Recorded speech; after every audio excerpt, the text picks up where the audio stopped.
Welcome back to Iya and Alex channel. Hi, I'm Alex. Hello. Hi.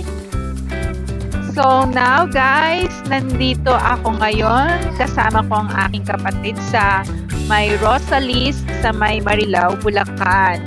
So it's about time. Tomorrow flight na namin pabalik ng Abu Dhabi. Kaya bibili muna kami ng mga pasalubong para kay na Jay at kay Daddy. So guys, tingnan natin kung anong mga pwedeng mabili namin pasalubong para sa kanila dito sa kanilang store. Grabe, sobrang ang aga-aga, sobrang madami na kagad na tao. And I think ang pinaka masarap sa kanila dito ay yung mga puto at saka yung suman.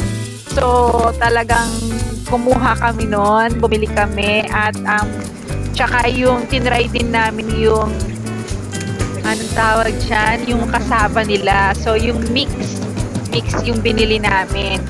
Si Alex kasi favorite din niya ang puto. So kumuha kami yung iba-ibang kulay na puto tsaka yung merong palaman din sa loob. Ayan. Sobrang dami ng paninda nila. So talagang sa sobrang dami, hindi mo alam kung ano yung bibilhin mo. Syempre naka-budget lang din ang pera.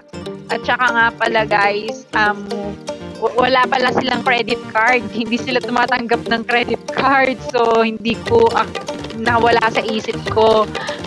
Hindi naman din maraming cash yung dala-dala namin. Kaya, limited lang din yung nabili namin. So, guys, enjoy watching at ituturo ko kayo kung ano yung mga mabibili dito. Ayan. Enjoy watching! Don't forget to watch, like, subscribe, and share our channel, Iya and Alex. Ayan. Bye!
Drop.